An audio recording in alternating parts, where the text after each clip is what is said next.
Hello दोस्तों, मेरा नाम है दीपक और हम लोग आज कंप्रेसर का टर्मिनल चेक करने के बारे में सीखेंगे कि कंप्रेसर का टर्मिनल आखिर कैसे चेक होता है नॉर्मली। तो मान लीजिए हमारे पास एक कंप्रेसर है, एक यहाँ पर ये इसमें 3 पॉइंट होता है, ठीक है, जिसको हम लोग नॉर्मली रनिंग, कॉमन, स्टार्टिंग के नाम से जानते हैं। लेकिन हमें पता नहीं है कि इसमें से रनिंग कौन सा है, स्टार्टिंग कौन सा है और कॉमन कौन सा है।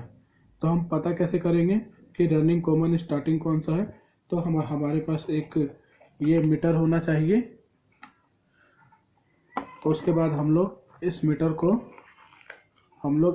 को यहाँ 200 ओम पे करेंगे, 200 कंटिन्यूटी पे ओम पे।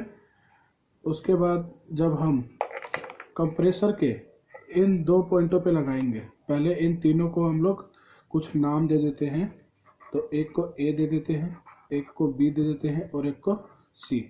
ये ए बी सी हमने 3 नाम दे दिए हैं कंप्रेसर को। अब हम लोग इसकी कंटिन्यूटी चेक करेंगे। तो मान लीजिए हम यहाँ पर ए और बी की चेक कर रहे हैं कंटिन्यूटी। मीटर को हमने 200 पे रख के एक प्लग को ए पे रखा, एक को बी पे रखा। तो जब हम ए प्लस बी पे रख रहे हैं तो मान लीजिए यहाँ पर आ गया हमारा 6। उसके बाद हम लोग ए और सी पे चेक करेंगे। ए प्लस सी पे हमारा मान लीजिए आ रहा है 2। और उसके बाद बी और सी पे हम लोग चेक करेंगे। तो मान लीजिए बी प्लस सी बराबर हमारा आ रहा है 8। इसमें रनिंग, कॉमन, स्टार्टिंग निकालना है। तो हमें पहले देखना पड़ेगा कि सबसे ज़्यादा किन 2 पॉइंट में आ रहा है, रेजिस्टेंस सबसे ज़्यादा किन 2 में आ रहा है। तो यहाँ पर जो सबसे ज़्यादा रेजिस्टेंस आ रहा है वो आ रहा है बी और सी में। तो जो बी और सी है इन दोनों में सबसे ज़्यादा आ रहा है 8। तो जो इसके सामने वाला होगा, ये वाला जो पॉइंट होगा, ये होगा हमारा कॉमन, ये हमारा कॉमन होगा। अब हमारे को पता है कि हमारा कॉमन निकल गया। तब हमारे पास बचा 2। इन दोनों के सामने वाला कॉमन क्यों होगा? क्योंकि इन दोनों की रेजिस्टेंस आपस में प्लस होके हमें बी और सी में मिलता है। स्टार्टिंग और रनिंग का हमेशा जो रेजिस्टेंस होता है वो हमेशा ज़्यादा होता है। इसीलिए हमारा जो इन दोनों के सामने वाला जो पॉइंट है ये हमारा कॉमन हो गया। उसके बाद हमें पता चल गया कि बी और सी रनिंग और स्टार्टिंग है, लेकिन हमें ये नहीं पता कि इन दोनों में से कौन रनिंग है और कौन स्टार्टिंग है। तो ये पता करने के लिए हमें ए और सी के बीच की कंटिन्यूटी चेक करनी पड़ेगी हमें। तो ए और बी के बीच में हमारा क्या कंटिन्यूटी आ रहा है? 6।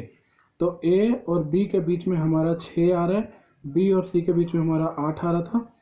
तो देखिए, और ए और सी के बीच में कितना आ रहा है हमारा? ए और सी के बीच में हमारा कितना आ रहा है? 2। तो हमारा बी और सी के बीच 8 आ गया, ए और सी के बीच 6 आ गया, सॉरी, ए और बी के बीच 6 आ गया और ए और सी के बीच 2 आ गया। तो हमारा जो ए और बी के बीच में है, तो ये हमारा हो जाएगा हमेशा स्टार्टिंग पॉइंट, क्योंकि स्टार्टिंग के रेजिस्टेंस हमेशा ज़्यादा होता है।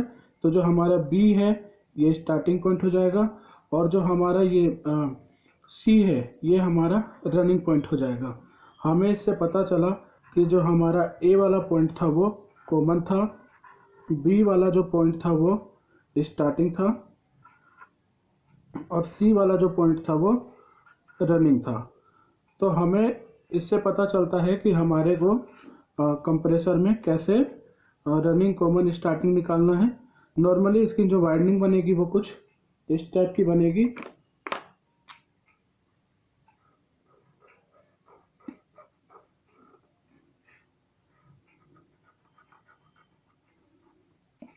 इसकी जो वाइंडिंग बनेगी हमारी इस टाइप की बनेगी, ठीक है। और ऐसे हम लोग नॉर्मली रेसिप्रोकेटिंग कंप्रेसर,